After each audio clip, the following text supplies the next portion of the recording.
16. Perumpamaan tentang orang-orang upahan di kebun anggur. Adapun hal kerajaan surga sama seperti seorang tuan rumah yang pagi-pagi benar keluar mencari pekerja-pekerja untuk kebun anggurnya. Setelah ia sepakat dengan pekerja-pekerja itu mengenai upah dinar sehari, ia menyuruh mereka ke kebun anggurnya. Kira-kira pukul 9 pagi, ia keluar pula dan dilihatnya ada lagi orang-orang lain menganggur di pasar. Katanya kepada mereka, pergi jugalah kamu ke kebun anggurku, dan apa yang pantas akan kuberikan padamu, dan mereka pun pergi. Kira-kira pukul 12 dan pukul 3 petang ia keluar pula dan melakukan sama seperti tadi. Kira-kira pukul 5 petang ia keluar lagi dan mendapati orang-orang lain pula. Lalu katanya kepada mereka, "Mengapa kamu menganggur saja di sini sepanjang hari?" Kata mereka kepadanya, "Karena tidak ada orang yang mengupah kami," kata mereka. "Pergi jugalah kamu ke kebun anggurku." Ketika hari malam, tuan itu berkata kepada mandornya, "Panggillah pekerja-pekerja itu dan bayarlah upah mereka, mulai dengan mereka yang masuk terakhir hingga mereka yang masuk terdahulu." Maka datanglah mereka yang mulai bekerja kira-kira pukul 5 dan mereka menerima masing-masing 1 dinar. Kemudian datanglah mereka yang masuk terdahulu, sangkanya akan mendapat lebih banyak, tetapi mereka pun menerima masing-masing 1 dinar juga. Ketika mereka menerimanya, mereka bersungut-sungut kepada tuan itu. Katanya, "Mereka yang masuk terakhir ini hanya bekerja 1 jam, dan engkau menyamakan mereka dengan kami yang sehari suntuk bekerja berat dan menanggung panas terik matahari." Tetapi tuan itu menjawab seorang dari mereka, "Saudara, aku tidak adil terhadap engkau. Bukankah kita telah sepakat sedinar sehari? Ambillah bagianmu dan pergilah. Aku mau memberikan kepada orang yang masuk terakhir ini sama seperti padamu. Tidakkah aku bebas mempergunakan milikku menurut kehendak hatiku? Atau iri hatikah engkau karena aku murah hati? Demikian terakhir akan menjadi yang terdahulu, dan yang terdahulu akan menjadi yang terakhir."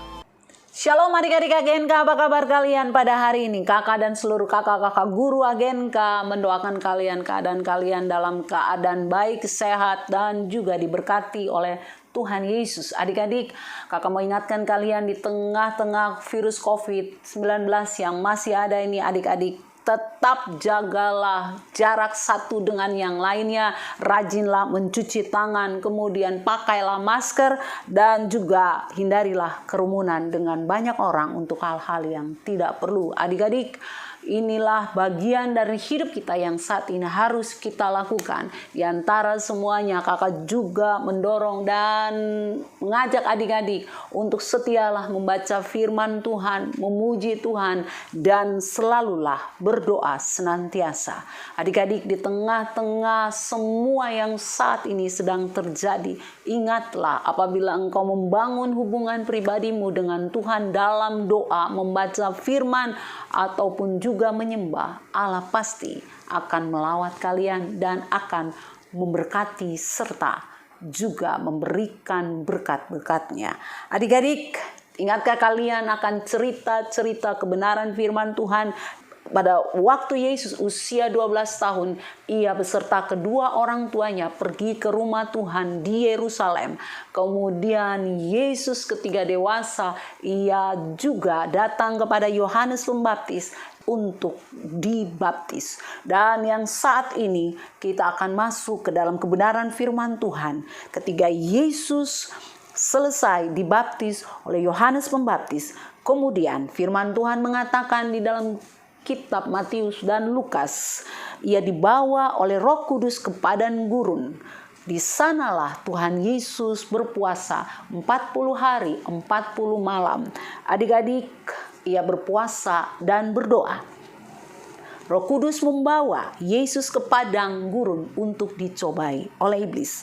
Ia harus melalui masa-masa seperti ini karena kualitas hidupnya sedang diuji. Kualitas hidup dalam ketaatannya, ketahanan dan ketundukan Yesus atas kehendak Allah. Ingatlah adik-adik, pada saat itu Yesus adalah manusia seperti kita. Ia datang ke dunia untuk memenuhi rencana Allah yang besar untuk keselamatan seluruh manusia.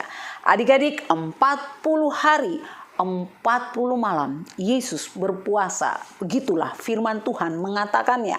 Laporan di arsip kriminologi, para ahli mengatakan bahwa tubuh kita manusia dapat bertahan hidup selama 8 sampai 21 hari tanpa makan dan minum.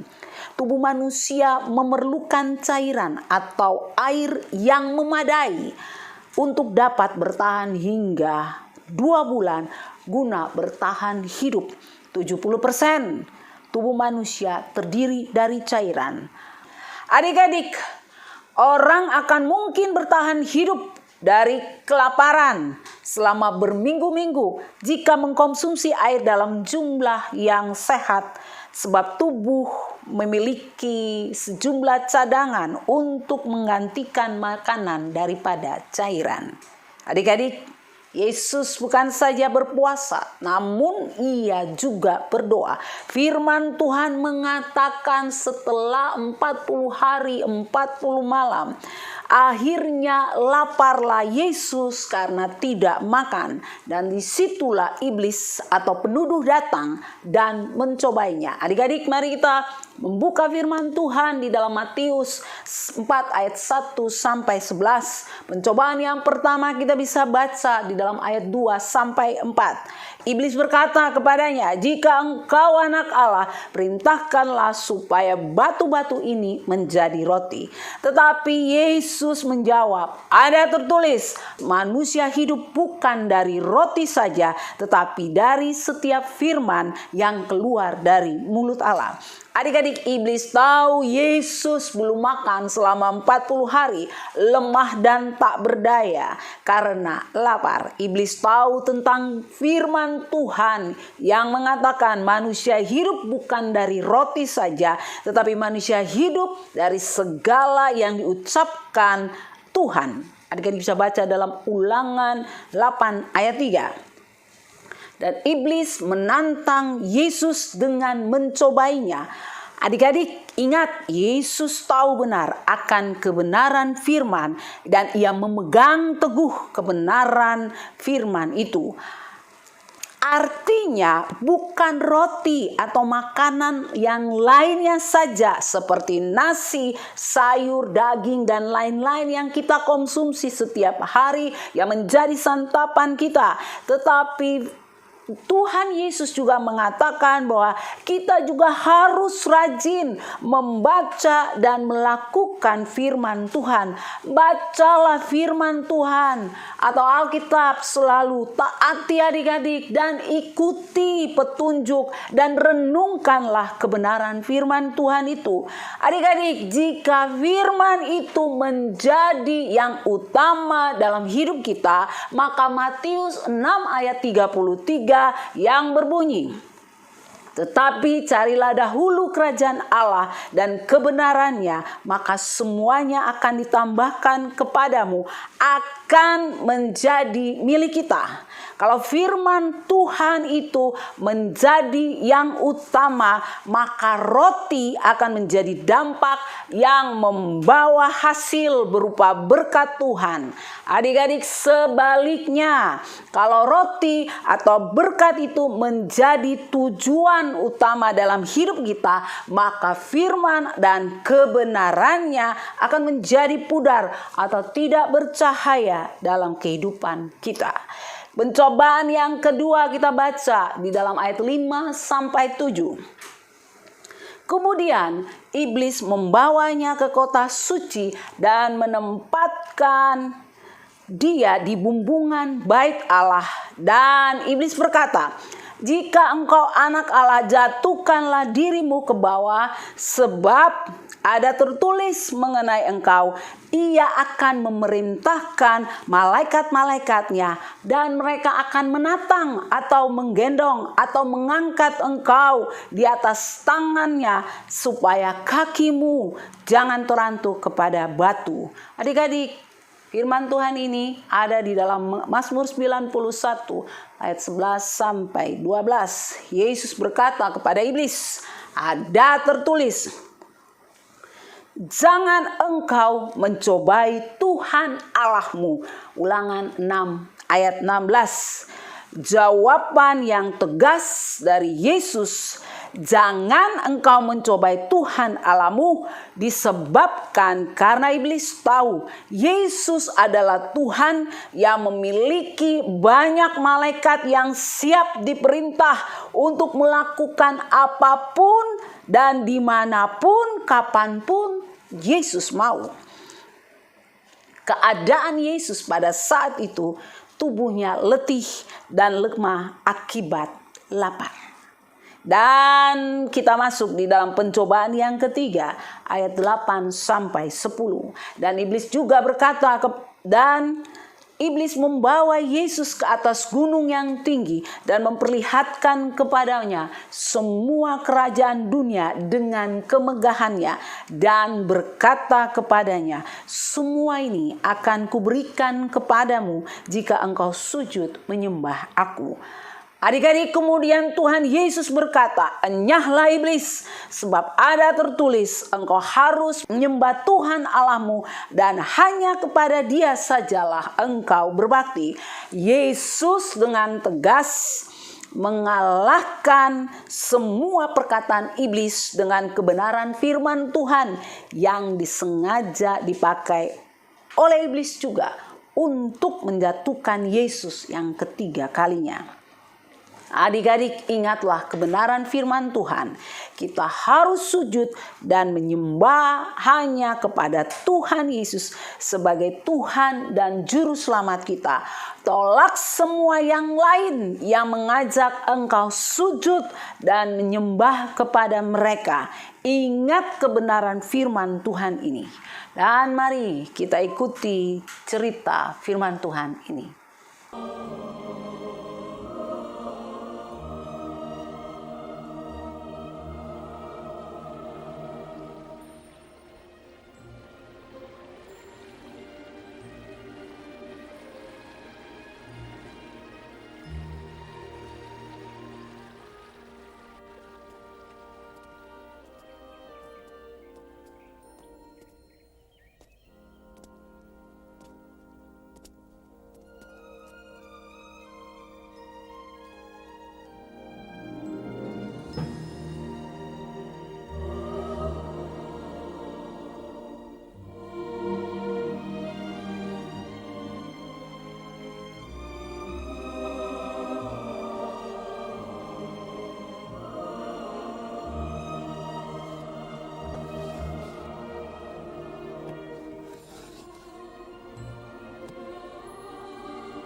Inilah anakku yang kukasihi, kepadanyalah aku berkenan.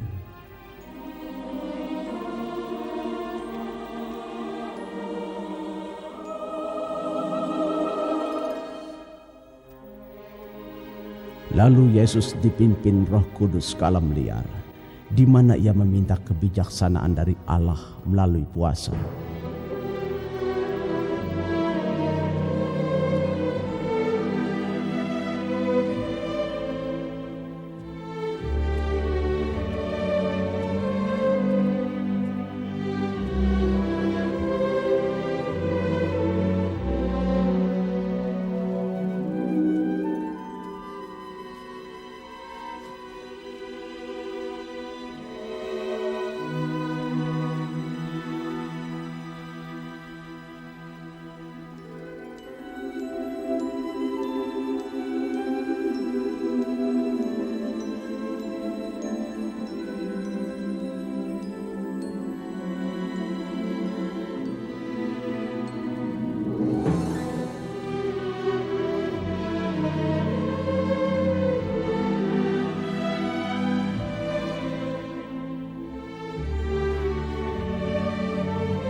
Puluh hari puasa, namun dia masih hidup. Ternyata dia memang kuat.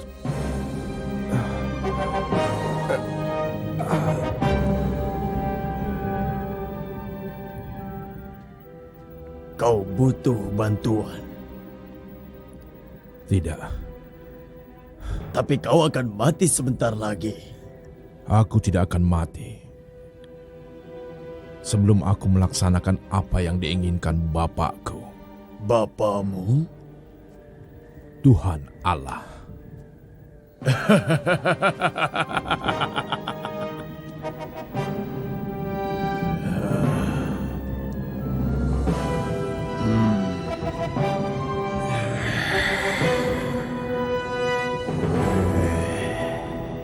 Jika kau memang anak Allah, mengapa dia membiarkanmu begitu menderita? Aku bahkan bersedia menderita lebih daripada ini demi cintaku pada Allah. Buktikanlah padaku di sini, sekarang juga. Ubahlah batu ini menjadi roti. Lakukanlah, rasa laparmu akan hilang. Dan aku akan bersujud dan menyembahmu selamanya. Ada tertulis, manusia hidup bukan dari roti saja, tapi dari setiap firman yang keluar dari mulut Allah. Aku juga tahu siapa kau sebenarnya, dan kau pasti juga tahu siapa aku.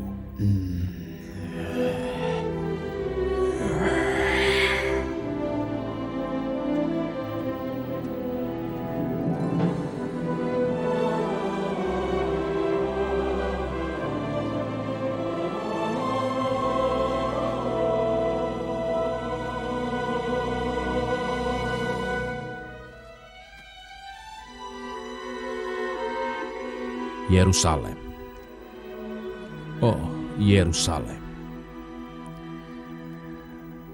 Itulah mereka, orang-orang yang ingin kau selamatkan. Tapi sebelum itu, mereka harus percaya. Bukankah tertulis, Allah memerintahkan malaikat-malaikatnya untuk melindungimu, supaya kakimu jangan terantuk pada batu. Aku punya rencana. Jatuhkanlah dirimu ke bawah. Saat mereka melihat para malaikat menyelamatkanmu, mereka pasti percaya. Mereka akan tahu bahwa kau anak Allah.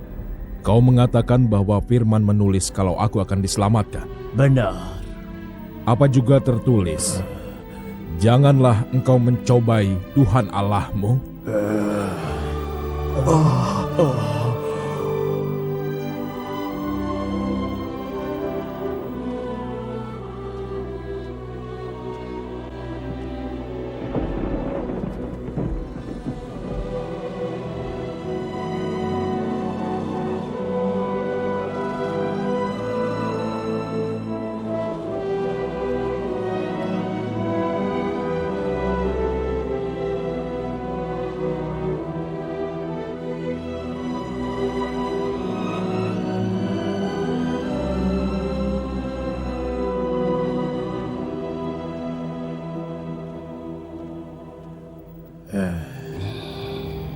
Aku siap memberikan segalanya untukmu. Itu bukan milikmu yang harus kau berikan kepadaku. Itu milikku untuk kuberikan. Manusia dalam dunia ini akan menuruti kata-kataku. Karena aku memiliki kuasa. Kuasa yang tidak pernah kau lihat.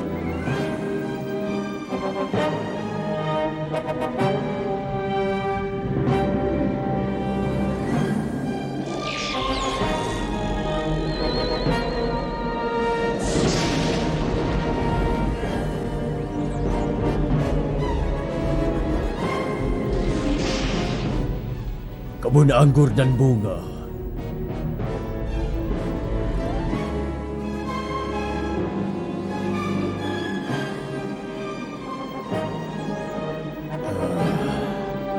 Emas dan perak.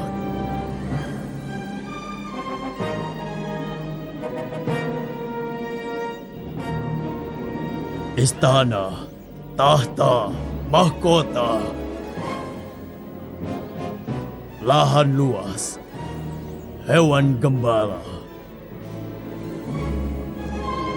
raja dan pasukan, pedang dan tombak. Inilah kekuatan. Dan ini bisa menjadi milikmu jika kau lakukan satu hal saja. Bersujudlah dan sembahlah aku selamanya. Lakukan perintahku.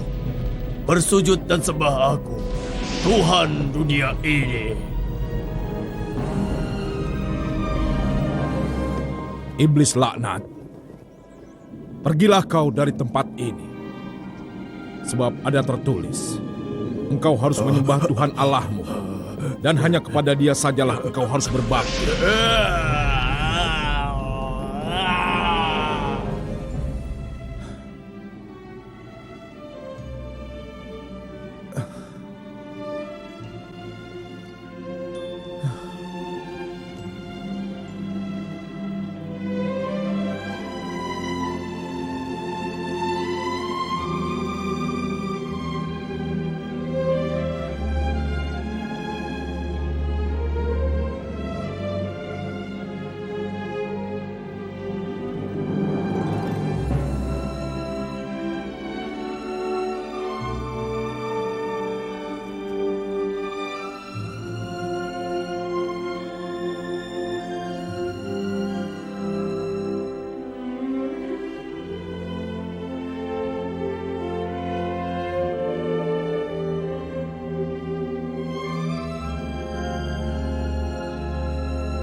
Dan Yesus yang dipenuhi Roh Kudus kembali ke Galilea, dan orang dari daerah manapun mendengar kabar mengenai Yesus.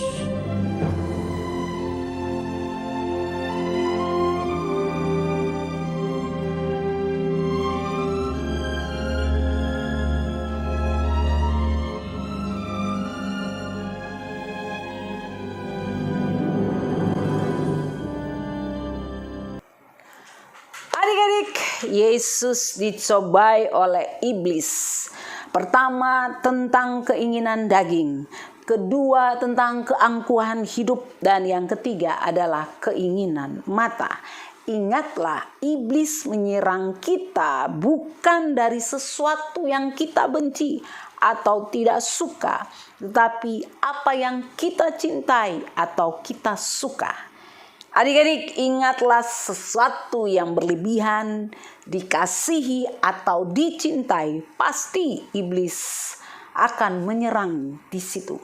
Jika kita lemah dengan uang, pasti iblis akan menyerang kita dengan tawaran-tawaran yang akan menghasilkan uang. Jika kita tergila-gila dengan pujian atau sanjungan, maka iblis juga akan menyerang kita dengan berbagai hal yang mendatangkan pujian yang semu bagi kita. Jika kita tergila-gila dengan kesenangan dunia, pesta pora, mengagumi orang secara berlebihan, maka iblis akan membuat hidupmu menderita dengan kesenangan tersebut. Engkau akan mengikuti jejak orang-orang yang kamu sukai, dan seakan-akan kamu bukan dirimu lagi. Adik-adik, kenalilah diri kita masing-masing sesuai dengan kemampuan hidup kita.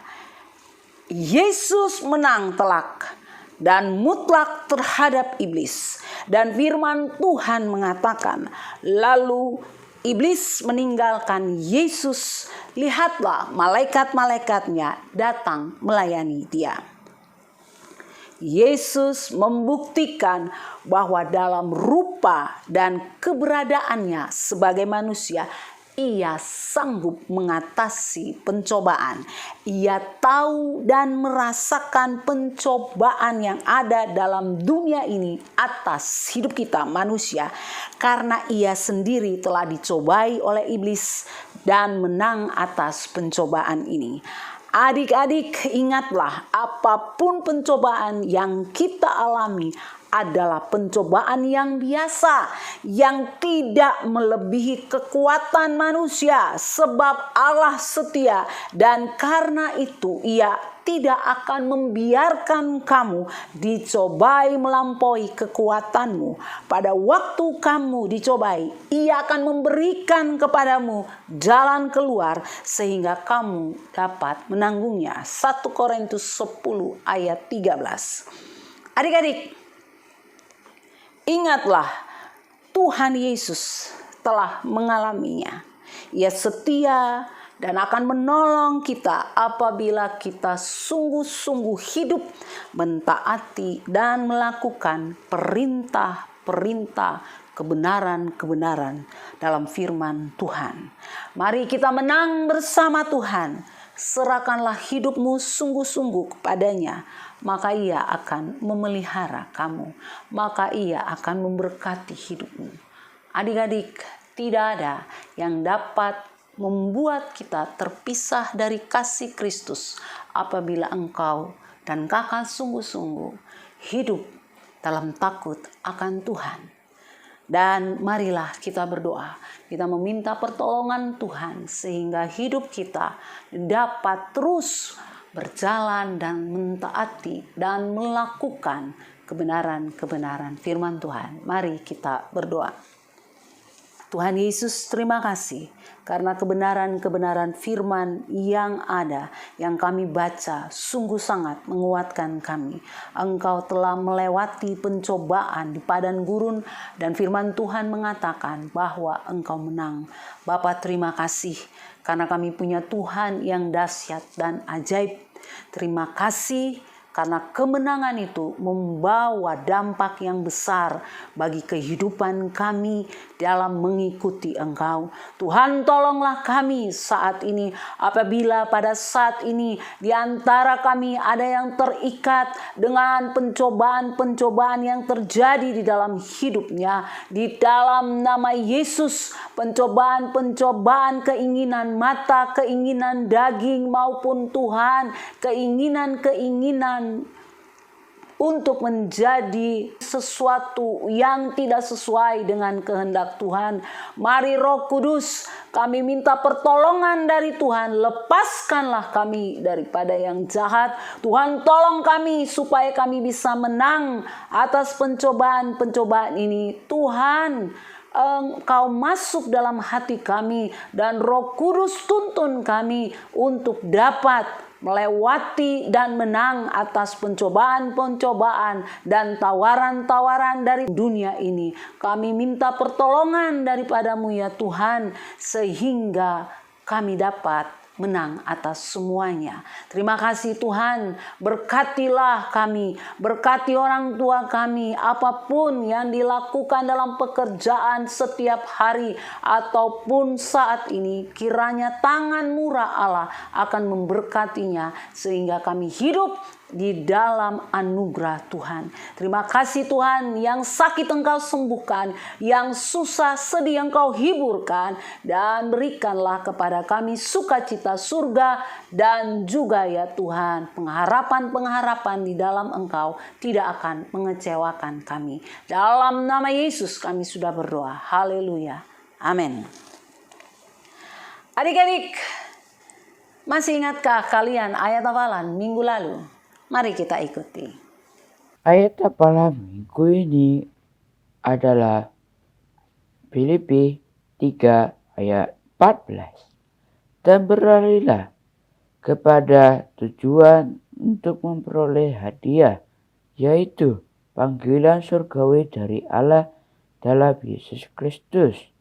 Filipi 3 ayat 14. Dan berlarilah kepada tujuan untuk memperoleh hadiah, yaitu panggilan sorgawi dari Allah dalam Kristus Yesus. Terima kasih. Ayat hafalan minggu ini Filipi 3 ayat 14.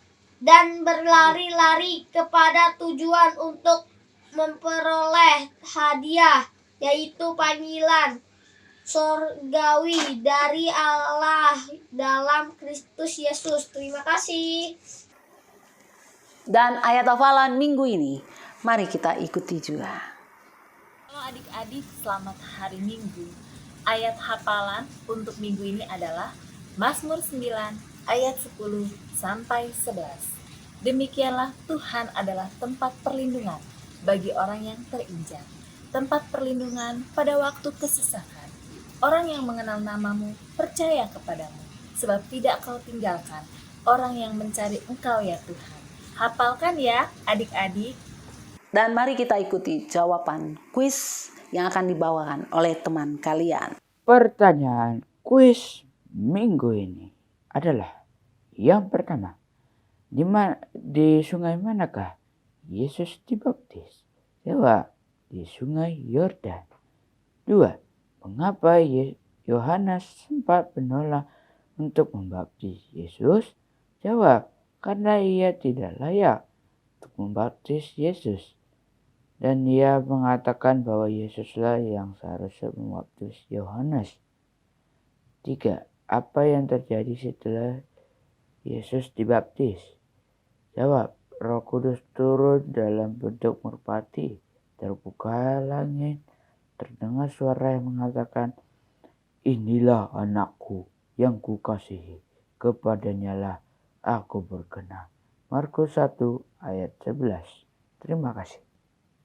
Dan kuis minggu ini, pertanyaan pertama, di manakah Yesus dicobai? Yang kedua, sebutkan 3 pencobaan yang dilakukan oleh iblis terhadap Yesus. Dan nomor 3, sebutkan jawaban Yesus ketika melawan iblis. Yang keempat, apa yang harus kamu lakukan ketika kamu dicobai? Nah, adik-adik, kalian juga dapat menjawab kuis Alkitab. Dan juga adik-adik dapat juga mengirimkan ayat hafalan kalian dan juga semua pujian kalian, lagu-lagu kalian ke nomor WA Agenka 0813 1562 5588. Jadilah berkat untuk banyak orang. Kakak percaya Tuhan juga akan memberkati kalian ketika kalian melayani Tuhan. Dan kakak juga mau mengajak adik-adik untuk marilah dalam minggu ini ambil waktulah 5-20 menit kita bersama-sama sepakat untuk berdoa. Yang pertama kita berdoa untuk bangsa dan negara kita Indonesia. Adik-adik berdoalah supaya tangan murah Allah menyertai dan juga memberkati bangsa kita. Kita berdoa buat Bapak Presiden dan para penolongnya yang sedang bekerja keras untuk mengurus negara ini.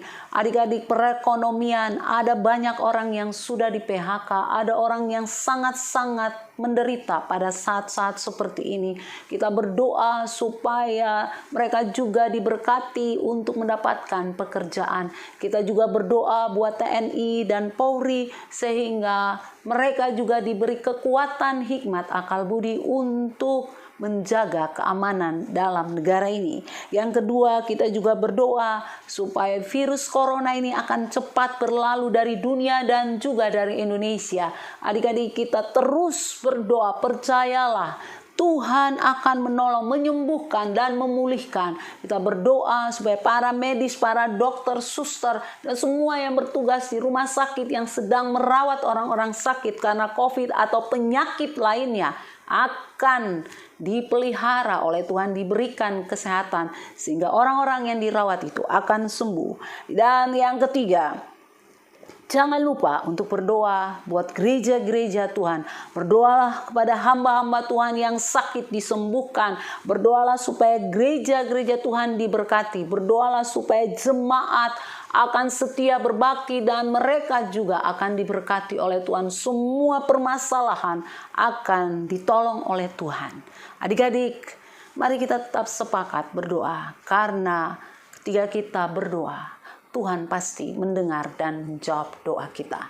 Dan untuk menutup episode kali ini, marilah kita ikuti bersama-sama doa Bapa kami. Adik-adik, mari kita sama-sama berdoa Bapa kami yang di surga. Bapa kami yang di surga, dikuduskanlah namamu, datanglah kerajaanmu, jadilah kehendak-Mu di bumi seperti di surga. Berilah kami pada hari ini makanan kami yang secukupnya, dan ampunilah akan kesalahan kami seperti kami juga telah mengampuni orang yang bersalah kepada kami. Dan janganlah membawa kami ke dalam pencobaan, tetapi lepaskanlah kami daripada yang jahat. Karena Engkau yang punya kerajaan dan kuasa dan kemuliaan sampai selama-lamanya.